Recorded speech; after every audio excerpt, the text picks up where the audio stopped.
you remember the first time you stepped into an arena to witness a collision of good versus evil?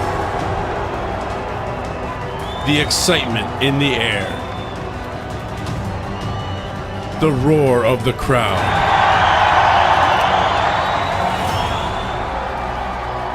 and of course, the blood.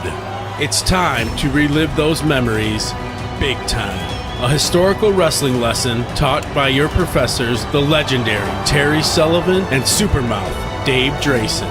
ROX-TV and International Big Time Wrestling present Big Time Memories. Hello everyone, I'm Terry Sullivan along with Dave Drayson, back with another edition of Big Time Memories.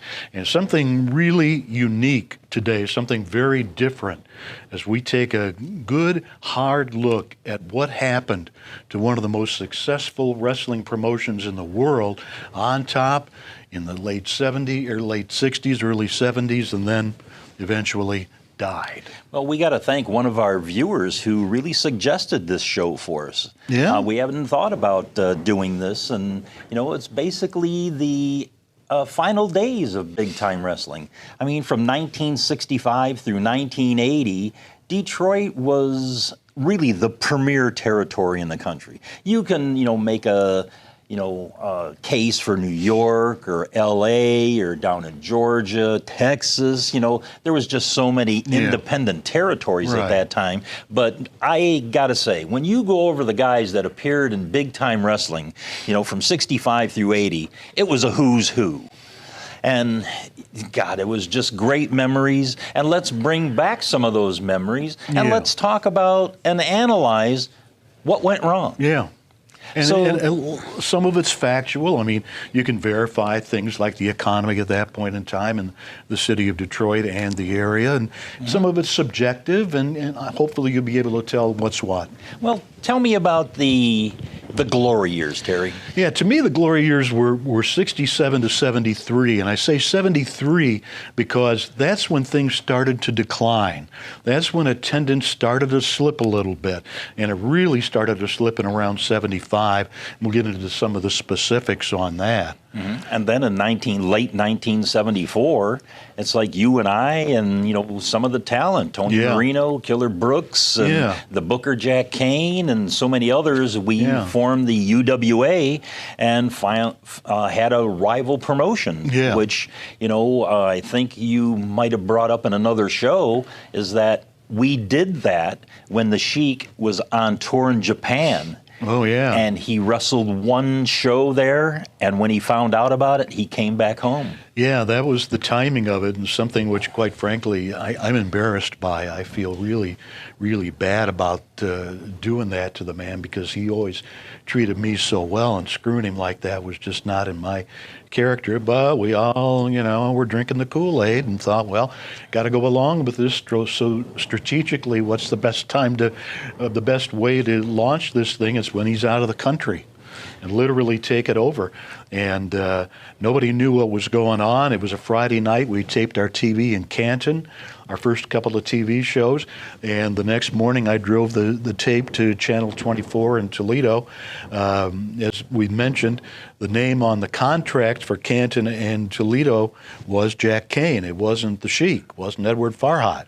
It was Jack Kane, so Jack Kane delivered tapes and they got on the air. Both in Canton, where it took a little longer, and in Toledo, though eventually he got back on the air, but, cost a little money. Wouldn't you say we all left because it was during, great years and great crowds, but the payoffs were awful? Right, yeah. At least that was the perception. I mean, where do we go where we think we're making enough money? Where do we go in life where we don't think we deserve more? And but there were a lot of expenses that weren't really necessarily related to the wrestlers themselves, yet they took the hit. Yep. And then after, we left, our promotion lasted right about a year and a half, almost 2 years. Something like that. And it was awful. It was terrible. Yeah. I moved on into my managing career. Yeah. And you, Marino, Brooks at one point, Ben Justice, came back. into Yeah. big time wrestling All came back. right about 1977.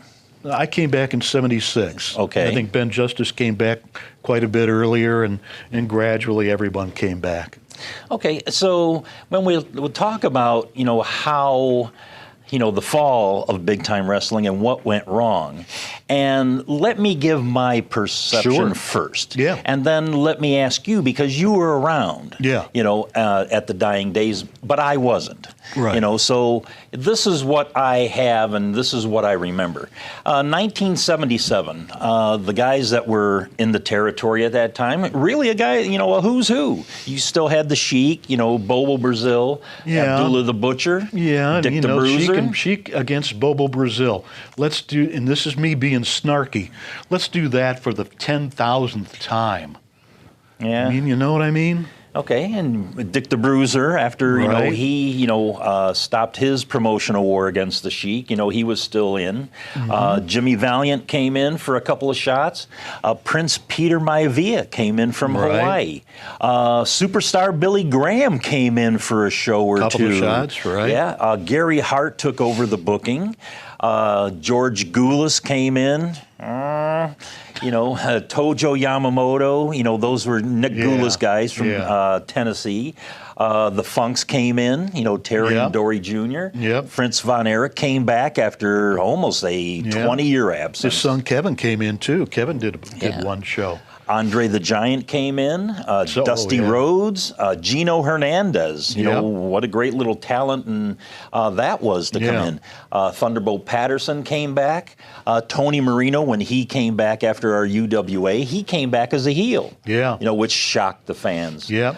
Definitely. And then, I'll lead up to it, but Lou Klein retired in 1977 also. And let me give some of the highlights of those years, 1977. On January 8th, 1977, Gino Hernandez, his first appearance in the territory was on TV at Channel 20 in the afternoon. It was 62 at that time. Yeah. 62, okay. Right. Before the Kobo show. Right. And he took on Bulldog Don Kent on TV. Who was the champion at that right. time? And he beat him. Beat him. Beat him for the title right on Yeah. TV. Yep. And Gino was 19 years old. Yep. And became a huge star. Was it the right move to make with him? I don't know. Conceptually, yeah. Put the belt on a new hot star, sure. But again, we'll get into some more of the reasons. Yep. And after he beat Don Kent on TV, he teamed with Bobo Brazil that night at Kobo. January 2nd, 1977. Here's an odd one. Captain Ed George's first match. I mean, he's odd, or the first match is odd? The Sheik's son, Captain Ed George, teamed with Big Money Hank James versus the Kangaroos, and this happened in Toledo. This wasn't yeah? at Kobo. Okay. And his first Kobo appearance was with Hank James versus Tojo Yamamoto and Tony Marino. So are you implying that Captain Ed George was part of the reason that Big Time Wrestling died? Well, he's a big reason, and you can ask Gary Hart about that if poor Gary was still alive. And to end 1977, they filmed the movie I Like to Hurt People. A cult classic, featured the Sheik, Dusty Rhodes, Dick the Bruiser, so many others. Terry Sullivan. The classic interview with Terry Sullivan, with Abdullah Farouk and Eddie Creechman. That was the highlight of the whole movie to me. Yeah, it really was. What do you remember about the filming? That it had different incarnations, that it went from being like a thing involving the occult to a porno movie, thus the appearance of Gail Palmer, who was a Penthouse pet. And so it was going to be a porn movie, and then it was going to be the Sheik was possessed by the devil, and then all of a sudden it came out with sort of all 4 or 5 of those things blended together. Yeah, it's great to watch that movie. It brings back a lot of great memories. But Bob Finnegan was the pretty much the brains behind that. Brian Greenberg, Don Jackson, they all did a really, really nice job. And the Modfather, Mark Boone, did some of the music for it. Some of the music, yeah. Got to give him credit where credit's due. Soundtracks, right. Mm-hmm. So that really ended 1977 for me. 1978. And I think it was because with the captain, getting the big push, Gary Hart just gave up as booker. He just, couldn't control the dressing room, couldn't do anything. Gary Hart left. Now, did Gary Hart say that in his book, that he was the booker? I tried to find that in his book because I read it recently for the second time, and I couldn't find that anywhere. Gary Hart never gave me one order, never gave me one piece of direction. I don't. He may have, in his own mind, been a booker, and I think he was definitely offering suggestions. And I don't think he was booking, though. I think at that point in time, it was pretty much the Sheik and Eddie Jr. But, you had to look at the other guys, new guys that they were bringing in at the beginning of 1978. Dave Briley, Kevin Cranton, Chuck Sells, Hall of Famers, Jim Oliver, Race Bannon, the Carolina Kid, Gary Fargo, Mark Shera. It's like, God, the fans at Cobo wondering, what's this influx? And then, it's basically they're promoting a bunch of, enhancement talent that didn't mean a thing. All about that. It was generally a decline in the talent. Tom Ernesto was the booker for a while, one of the original assassins from Georgia. He came in, brought a couple of his sons and a bunch of people out of Tennessee and Georgia who were not quite yet ready for prime time. Yep. But, on the good side, Mil Mascaras came in at that time. Harley Race came in. What a boost that was. Bulldog Brower made his return. Dick the Bruiser still hung around. But the Magnificent Zulu resurfaced. No. Yes, for one show. But on that show, there was no Frankie Lane either. No. We had Ernie Ladd. And then they started promoting Heather Feather, doing arm wrestling matches against guys. And then they had her, wrestling guys, which I don't know how the fans took that, but, sweet gal, Peggy Jones. She was wonderful. The matches, the whole gimmick was a snoozer. Yeah. Go to the popcorn stand. But some of the matches, highlight for 1978. Yeah. On June 10th, you had Bobo and Captain Ed versus Al Costello and Nelson Royal. Now, that was a sellout, right? No, not at that time. And what ended up happening in that match was that the captain was tied up in the ropes. And at that time, Al Costello and Nelson Royal started teaming up on Bobo. And out of the back came Don Kent. And all three of them were beating up on Bobo. And then, to the shock of the Cobo crowd, how many that were there, which wasn't many, the Sheik came and saved Bobo. Oh. Do you remember that one? Bad move. Bad move. They were desperate at that time, I think. This is when they turned the Sheik into a good guy. That was one of Gary Hart's suggestions, I am pretty sure. And that was the all-time desperation move, and it didn't work. And then it was 2 weeks later, they had the Sheik and Bobo teaming together for the very first time in history against Don Kent and Nelson Royal. Which I don't know the result. It was probably a disqualification on both sides. I just, I wasn't there, so I just know that the match happened. Also, on November 11th, 1978, you had the Sheik teaming with Dick the Bruiser, of all people, against Terry and Dory Funk Jr. Which, a great match, marquee. Sure. Absolutely. But the thing about that match that I personally love, the special guest referee that they brought in, the great NWA champion, Buddy Rogers. Really? Yeah, for a one-time shot. Wow. Yeah, I'm shocked too. Yeah. And that's 1978. As things got worse, 1979 happens. You had Bruiser Brody came in. Mark Lewin returned. Fred Curry returned. George the Animal Steele came home. And before he went to the WWF, and did his, big resurgence, Steele was here. Don Fargo came back. Ox Baker made a big return. Luis Martinez came in. Randy Savage came back in. You had Trader Hampton, Al Costello, and Ben Justice Jr. came in. Who was Ben Justice Jr.? We ask you who. If anybody knows, please let us know. We have no idea. No clue. Who he it did was. exist, though. And highlight matches of that year, 1979, January 27th, you had the Sheik and Captain Ed George against the Butcher and Pancho Villa. You know, Pancho Villa was Alex Perez, a big-time star from the 60s who was at this time in declining years. And then not long after, the Sheik and Dick the Bruiser tag teamed. I think, you know, old rivalries, you know, went dead again. And I don't know who came up with this promotion, but this is, you talk about desperate and a stinkeroo. October 14th, 1979, the Sheik versus Dick the Bruiser.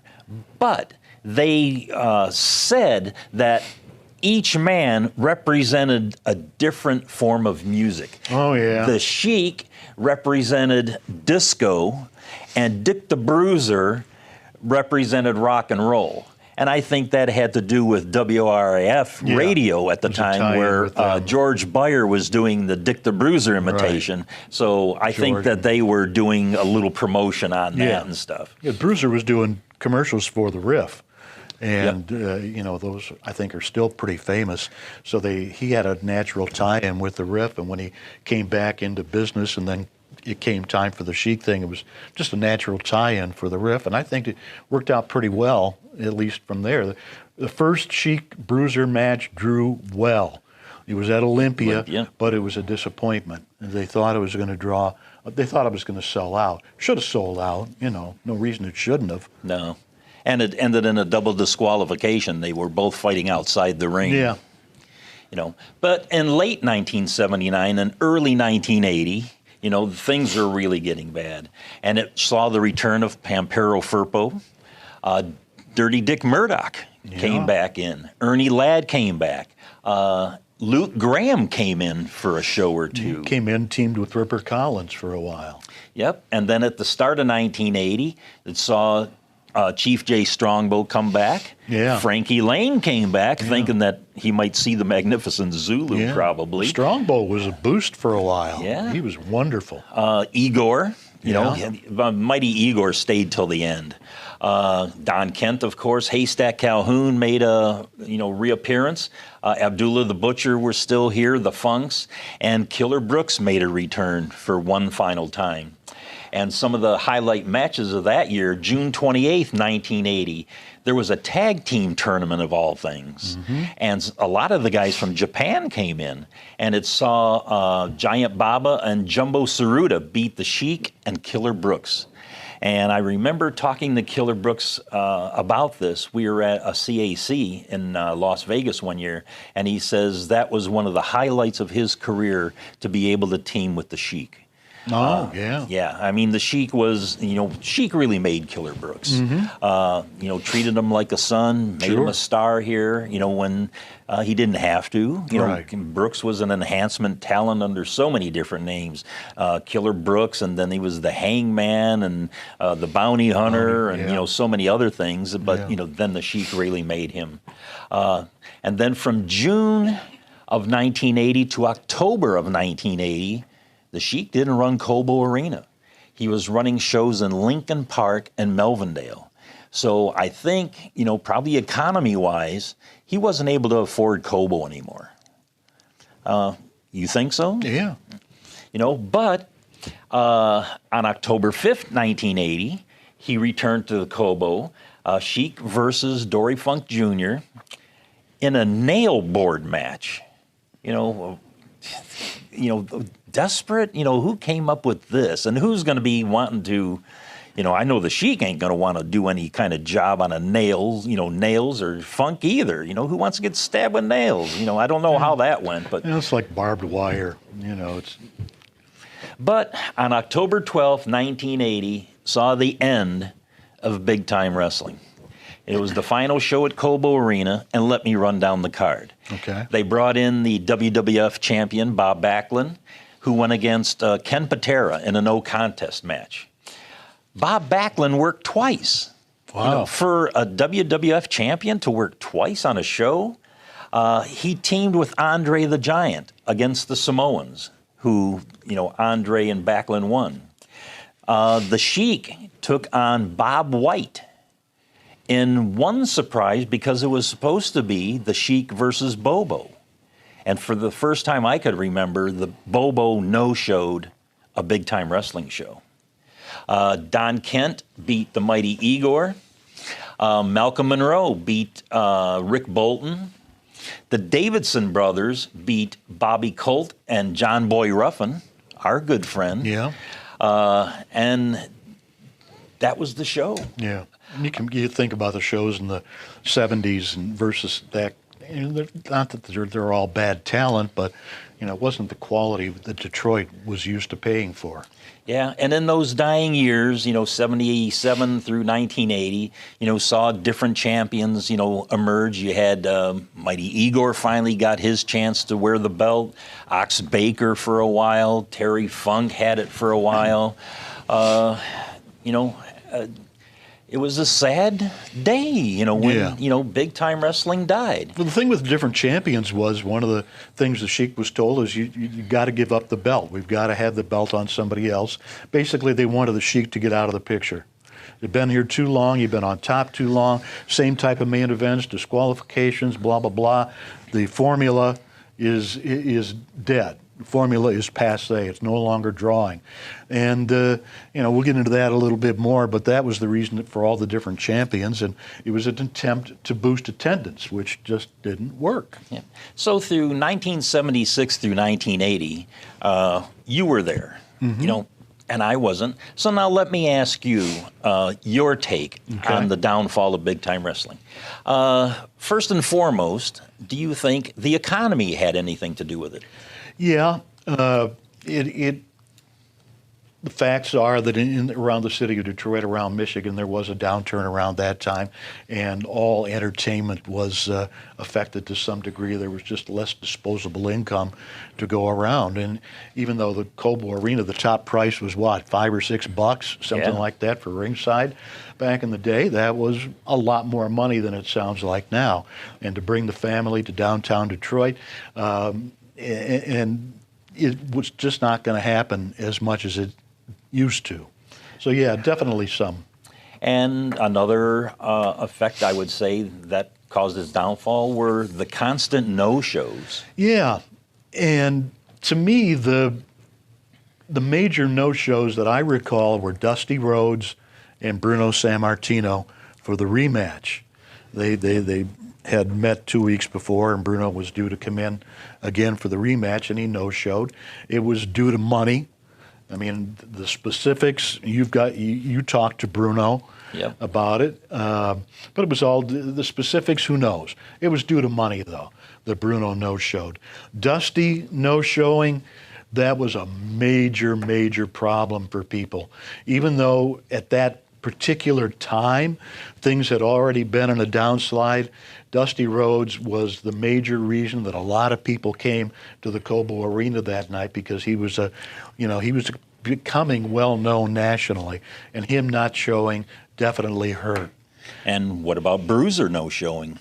Bruiser had his own, when he was doing the opposition thing, he had his own share of no-shows. I remember there was one time it was supposed to be he against Ernie Ladd in a chain match or something like that. Ernie Ladd no-showed. The same card, several other people didn't make it. Jimmy Valiant, for one, didn't make it to that particular show. So it was a problem across the board. Another factor, which is always integral to professional wrestling, the loss of television.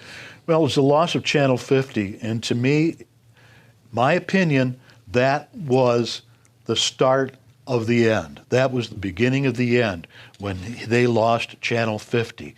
And that happened in about 75-ish, I think. because at one time he had his show on 11 o'clock or noon on Saturdays, which was the prime time for wrestling television back then, and all of a sudden he didn't have Channel 50 any longer. And to me, again, a major hit. You're talking about a television station with 2.3 million watts of power, which covered basically the entire state of Michigan, parts of Ontario, large part of Ohio. Perfect place to advertise all the Michigan towns, or even the Ohio towns if you wanted to, even though, and this is another tangent, they didn't do that very often. They might have given a few plugs to Port Huron and Flint, but that was about it. They really didn't advertise anything but Detroit for the most part off of Channel 50. So at this time in the city of Detroit proper, there was no cable TV. No. Because USA Cable, the Madison Square Garden network with Vince McMahon's Madison Square Garden shows, was being seen on cable. WTBS, Channel 17 out of Atlanta, the NWA, was seen on cable around Detroit, not in the city of Detroit because it wasn't wired for cable for another several years yet. But, and that's why when Georgia Championship Wrestling started, they started in Saginaw, Toledo, Flint, all around Detroit, but they didn't come into Detroit because nobody was watching them yet. So we lose Channel 50. What do we get? Channel 62, one of the worst stations in the world. And I mean, no disrespect to them, but it was a low-budget station. It was low power. Some areas of the city of Detroit couldn't pick up Channel 50 or 62, because we're talking about antenna TV at this point in time, no cable yet. So in some parts of Detroit proper, they couldn't pick up 62. It hit a couple of the suburbs, but not much beyond that. So all of a sudden you went with a television show on Channel 50, and essentially Big Time Wrestling, the 60-minute show was an hour-long commercial for what we were doing and for the next show at Cobo Arena. Now you're on 62, where beyond the city of Detroit, nobody's watching, and who is seeing Terry Funk and Mark Lewin and superstar Billy Graham and Gary Hart and Bruiser Brody? Who's seeing them? Nobody was watching outside of, you know, the core audience. And that's something which exists for any product. You've got your built-in audience. They're going to watch wrestling no matter what. Your Sheik fans, whoever they are. But as we began to see the effect of losing Channel 50 at the arenas, you know, you went from having 12,000 people and 7 sellouts in a row in 72 and 73, and now it's declining. 7,000, 8,000, 6,000, and went steadily downward. And to me, the biggest reason for the decline is nobody was seeing the product. Nobody, again, except for the core audience. There was not the opportunity that we had with Channel 50 to attract new viewers, to have new eyes on the show, or people who had seen the Sheik get disqualified for 10 years and were tired of it. Well, you had another group of people who hadn't seen it, so they were coming up, and yeah, they'll come to the matches. So to me, again, that was the big deal. Well, now you're talking Detroit here, you know, in the Detroit market of big-time wrestling. Right. What about all the other towns and the TV that they had in the other cities? The key, I think, to that was the formula was wearing out. And by the formula, I mean all the disqualifications. There were very few, if any, clean 1, 2, 3 wins. Run-ins. Yeah, run-ins. The whole thing about professional wrestling is people pay to see the villains get beat. And that stopped happening because the Sheik wasn't going to lose. You know, now and then he did. The belt would be held up or something like that, but he'd win it back the next week. Put the belt on Gino Hernandez. 6 weeks later, it's the Sheik against Gino, and the Sheik gets the belt back. So, and as far as promotion of the towns around the area, you know, I think other than counting on the television show and maybe a newspaper ad, there was nothing happening. Well, you know, you got to figure with lower crowds, you got lower income coming in. Right. You know, plus all the other things that were going on you know, within the promotion, you know, there was other money drains. Yeah. You know, tell us about that. Well, first, though, the whole thing with Kobo, as things began to decline, now you're seeing the decline in the quality of the talent. You're also, and something we should mention maybe before we get into some of the other areas, is the fact that we started taping at Kobo Arena. We started giving away what people have been paying for all these years. Initially, the main events were not shown on television. Eventually, though, that changed, and at some point in time, they were getting shown. But yeah, so it became a thing like I think the WWE perhaps is experiencing now. They're giving away so much on television. What are you going to do to draw all these people into the arena to pay when they can watch for free? Well, you know, I've seen on other pay-per-views that they've had, just say a main event, you know, the very next night on Monday Night Raw, it's the same match. Yeah. You know, yeah. so now the people who just paid $50, $75 to watch it on TV, you know, they're watching the same match the next night for free. You know, just a different angle and a different gimmick, you know. But the TV in the other markets, like Columbus, was just an unpenetrable market for the Sheik. He just could not get a foothold. And here's a town, when Al Haft ran it in the early 60s and throughout the 50s, he was drawing 5, 6, 7, 8,000 people every week or 2 weeks in Columbus. And now all of a sudden you've got this huge population center and zero income coming from it. He would get on one of the stations there, I think Channel 6 he would get on, but that cost a lot of money. And with most of the television stations that we had with Big Time Wrestling, it was a barter. We would come in, give them the tape, and give them 12 minutes of commercials to sell for that particular hour. And that worked really, really well for a long time. We would take 10 or 12 minutes and advertise our next show in the area. The station would get 10 or 12 minutes to sell and put in their pockets. Few of the stations got a percentage of the gate in an individual market. I think Dayton might have had that for a while, Cincinnati possibly. But Cincinnati's another story. He was paying big money to get his TV on in Cincinnati. Channel 19 was pretty much for free, but Channel 9, that cost him a lot of money. Channel 12 he was on for a while, WKRC, and again, and you're talking expenditures at a period of time when the big money maker, Kobo Arena, is starting to decline. So you're seeing less money coming out of Kobo, less money or more expenses throughout the rest of the territory. Well, you mentioned Columbus. Couldn't get a foothold there. But I remember over time, Fred Curry tried promoting there.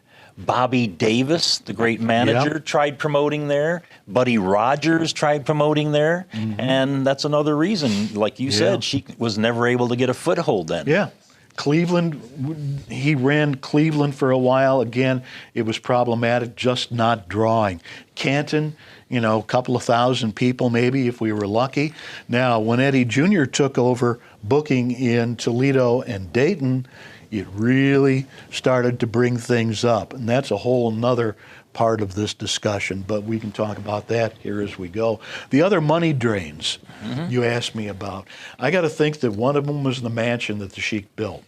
Not that he didn't deserve it, it was his money, but it went from something which was slated to cost $750,000 in 1973, which would be the equivalent today of $4.5 million. And every time you turned around, there were cost overruns. There were delays. I'm thinking, you know, what's happening with the mansion stuff? Nobody's there. Nobody's there because they're not getting paid. Okay, so that was another reflection on the whole money drain thing. The upstate New York was another huge money drain and caused a lot of dissension among the wrestlers. Pedro Martinez was running Cleveland, was running upstate New York, had run them for 30 years, but started to lose money. And so the Sheik said, well, I'll put my TV on in there and put my guys in there, and we'll really, crack this thing wide open and make millions and millions of dollars. Didn't happen. Now, what was the Sheik's arrangement with Pedro Martinez? I don't know. Was he leasing? Did he buy it? I don't think he bought the territory. I think my best guess is that he was leasing it. That Pedro perhaps was getting a percentage of all the towns, and or certain amount of a lease payments monthly or something like that. But New York was a disaster. The guys were he was trying to run both territories at the same time. And, Detroit territory, one thing about the guys who wrestled here was they could go home every night if they chose to do so. New York, now you're talking 600 miles or something like that, one way. Yeah. And so the Sheik would book 3 or 4 nights in a row, Buffalo, Rochester, Elmira, whatever it might have been, which meant that the guys had to leave home and go on the road, all the expenses of the meals and the hotels and everything like that. And the payoffs were the you-know-what, the drizzling you-know-what, because they weren't drawing any money. You go into Buffalo, and here's the huge Memorial Auditorium, and you think, or the War Memorial, that was Rochester. How much is it costing him to open the doors on this arena, and you're getting 500-600 people? I mean, that was just costing so much money just to open the doors, and essentially it's a money loser. Well, people think, that, when you run a wrestling show, people pay money, that money goes to the promoter pays the boys, and the boys go home, and the promoter goes home happy. No, that's not the case. They have to pay for the building. They have to pay for security. They have to pay for the programs, the referees they have to pay for, the TV. And in New York, we had the State Athletic Commission, as in Michigan, which got their, 5%, 10%, whatever it was. So there was a lot of expenditures that go along with, anybody promoting a wrestling show these days. So that's just another one of the money drains from the mansion to the New York territory. Payoffs were suffering. The boys, the wrestlers, they were not all that thrilled because they weren't making as much money as they used to. Well, what happens then, they move on to another territory, right? And you're having to bring in other talent. Right. But what talent were they bringing in? They were bringing in, poor quality for the fans. Like what guys were they bringing in? Well, opposition is definitely something that hurt. The Bruiser was opposition throughout the early 70s. Yeah. We started with Universal Sports, and I don't think that really hurt the Sheik too much. I think the reality was a lot less impressive than we had all envisioned. But yeah, he lost all of our guys, and that was a good opportunity for him though, because when all of our guys left, he had to replace them. So he brought in the Poffos, Angelo and Lanny. Randy came along. He had the Islanders, who became the Wild Samoans, Afa and Sika. Gentleman Saul Weingeroff, manager, came in with the Islanders, or with the Poffos originally, then went to the Islanders. Killer Carl Cox came back, the Alaskans. It was fresh matchups. It was new talent, and really did sort of spark things a little bit. But at the same time, in Detroit, nobody's seeing it because you're still on Channel 62. And I can tell you about days going to tape at Channel 62 when the crew didn't even show up. You had Joyce Farhat, the Sheik's wife, in the back running audio. What? I had a friend of mine that I would take to the matches. He would run one of the cameras. And then the equipment would break down, and there was nobody there to fix it because there wasn't a full-time engineer. They had a guy who did it, a side gig engineering for him, but you couldn't get a hold of him on a weekend. Oh, man. So anyway, it was nasty. Now, what about when they ran the Muhammad Ali, Antonio Inoki? Oh, yeah. That was in June of 1976. So June this is still 25th. Early, in the decline. Right. But what happened there? Well, Ali and Inoki was supposed to be the match of the century, and it did legitimately get a lot of publicity. New York, Vince McMahon did really, really well with it. But what was happening was the Sheik paid some kind of a fee to be able to buy into this thing. Okay, we're going to show Ali Inoki on closed circuit, and then we're going to have our own top stars, with all these new eyes who are coming in to see Ali versus Inoki, we're going to put our own show locally. So New York had their own local area that they had live from, was it Shea Stadium? Yes. That they did theirs live from. And then they sent a closed circuit into other markets in their territory. We were live out of Toledo. Right. We had the TV bus live out of Toledo. We had Firpo against the Sheik, I think, for the first time. Might have been for the first time. The Sheik threw his fire. And we had a great card. But then we also sent a closed circuit to Olympia, Flint, Cincinnati, and Dayton, and I think maybe one or two, maybe Canton, one or two others. So you're talking about, okay, we got to rent all these buildings.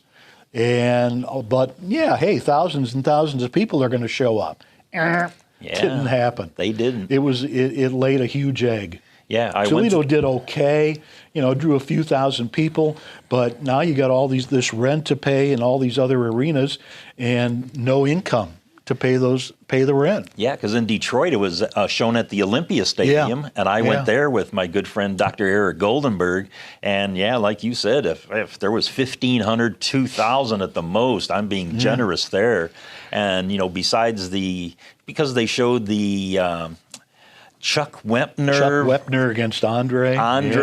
They had then they had Gorilla Monsoon. So I know they showed the New York thing. I'm not sure if they showed the Toledo, our own promotion there. I can't remember that. But then the Ali Inoki match. Oh my God, what a stinker that was! Beyond awful. Everybody was wanting their money back. Yeah, that's a story for another big time memories, perhaps. So again, money drains on the promotion, which is already struggling. You got rent for 6 or 7 arenas around the country, newspaper ads, all the security, all the expenses you mentioned before. So that was a huge drain on the bottom line. And like you said, they were giving away all the matches on TV for free.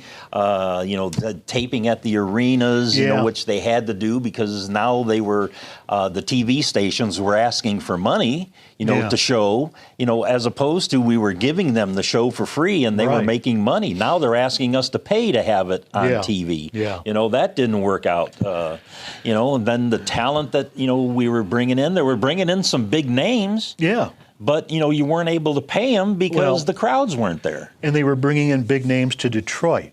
Because the names you mentioned earlier, like Backlund and Patera and superstar Billy Graham, didn't come to Toledo, didn't come to Cleveland or Canton or Cincinnati. They just came to Detroit where, nobody's watching because it's on channel 62. It's up at the right-hand side of the UHF dial, which a lot of people didn't even know existed. So, it's like launching a brand new product and keeping it a secret. And, you were telling me, when we were discussing this over the phone before, something about Bob Backlund and a TV story. Well, the Sheik had a deal with Vince McMahon, the elder, to bring in some of his stars to Cobo Arena. But to me, it's like, okay, that's great to me, a wrestling fan, but who knows Ken Patera?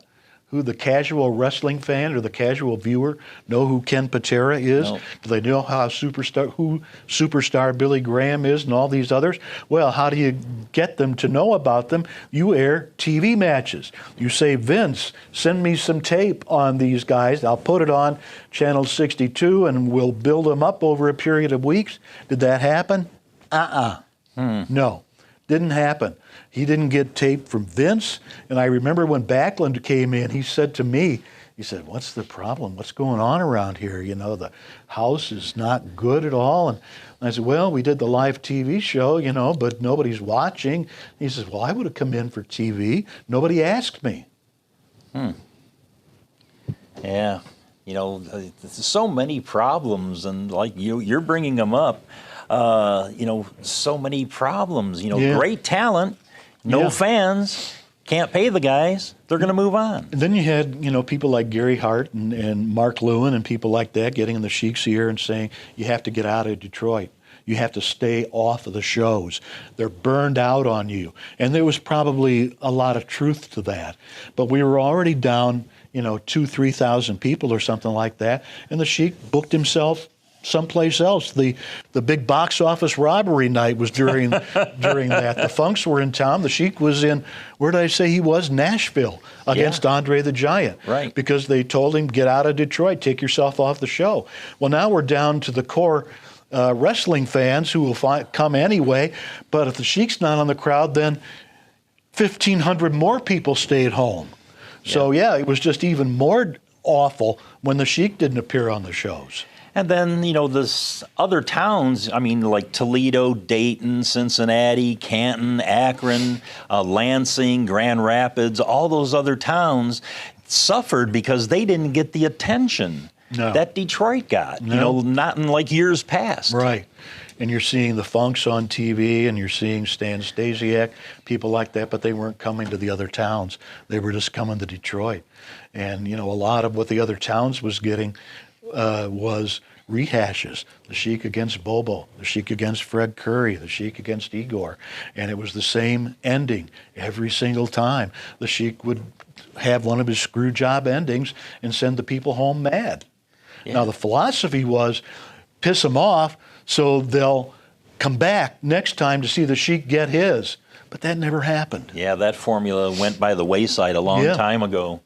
But then, I want to get this point across. The same type of thing was happening around the country.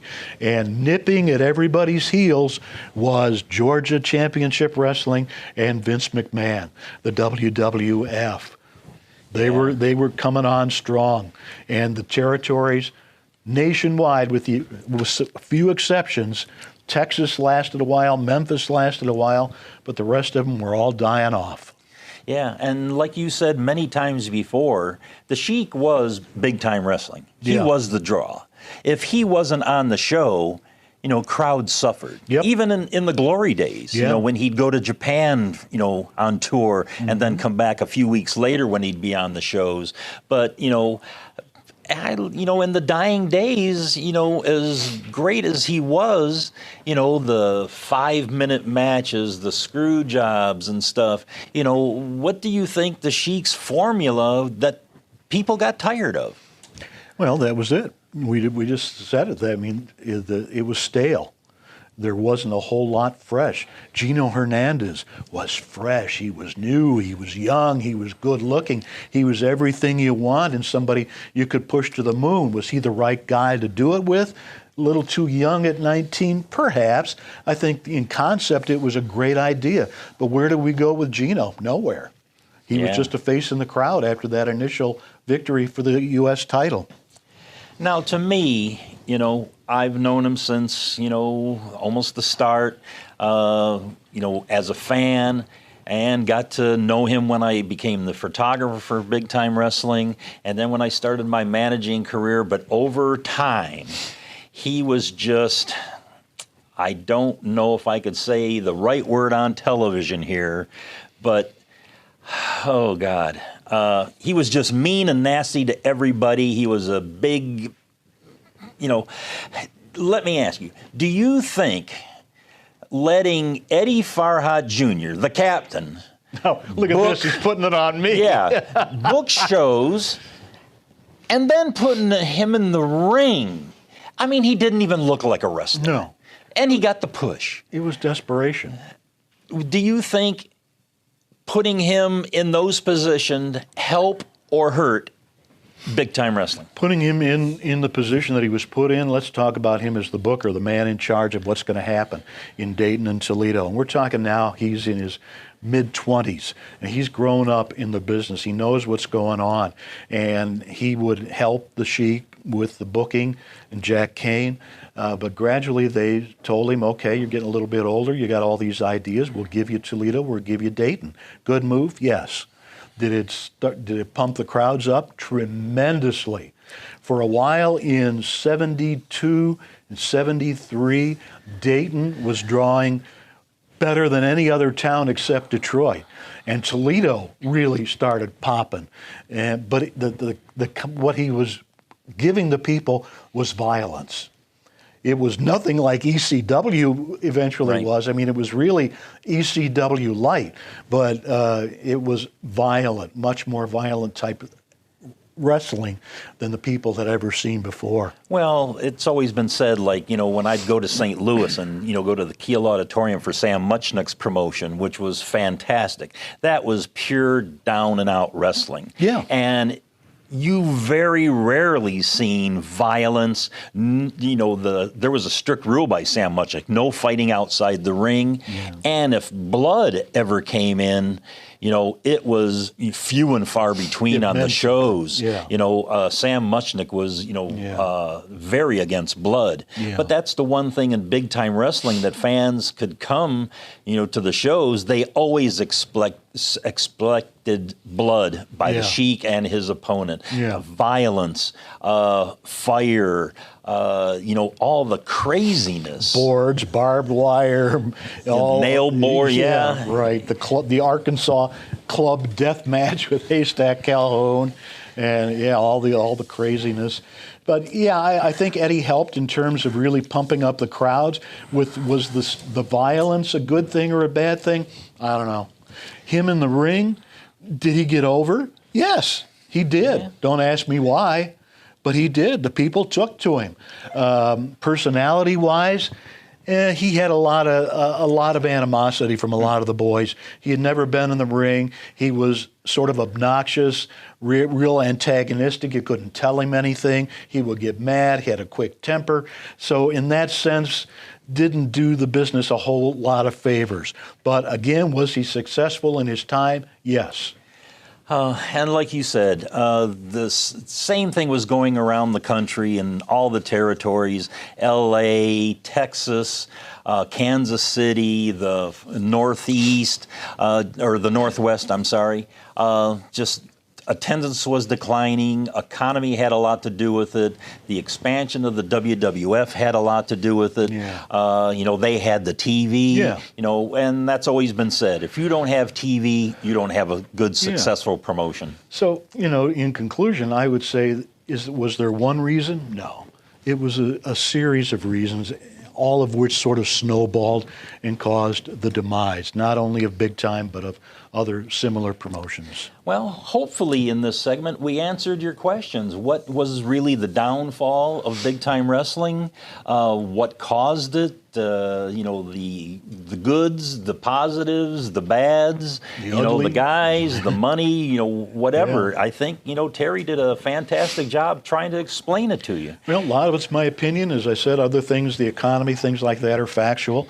But that's where we stand on the death of big time wrestling. And usually, David, you have me at the end of the shows do an ring introduction like I would do it back in the day and bring back all those memories. Well, how about this time? Wait, let me think of a guy. How about you do it? Me? Yeah. Do the ring announcing? I'll give you some suggestions from the the mid to late 70s. How about if you introduce Dave Briley?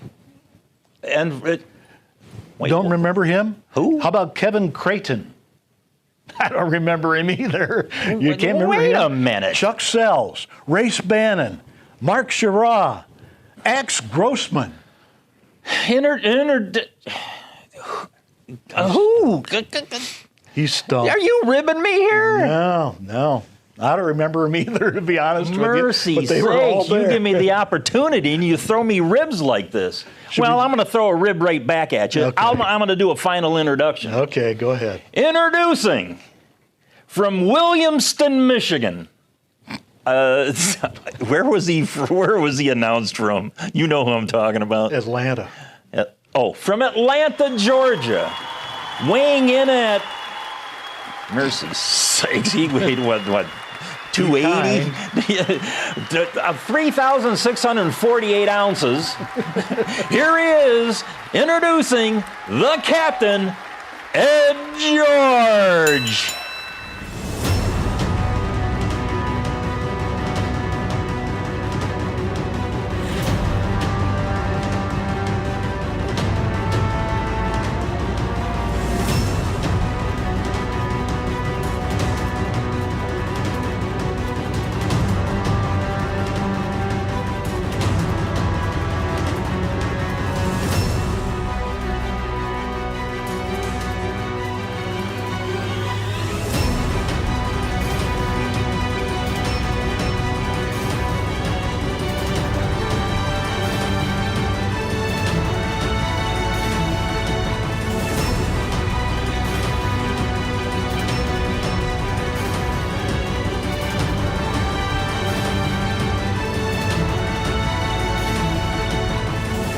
I'm really proud to say that I'm a part of IBW. I take pride in IBW that we are a family-run company. It's a fight. It's a sport. At IBW, tradition has always mattered. You're going to see world-class professional big-time wrestling at its best. This ain't no sports entertainment. This is professional wrestling. International Big Time Wrestling's The Fix. Each and every week, your fix of IBW action. You want entertainment? Look no further than ROX-TV.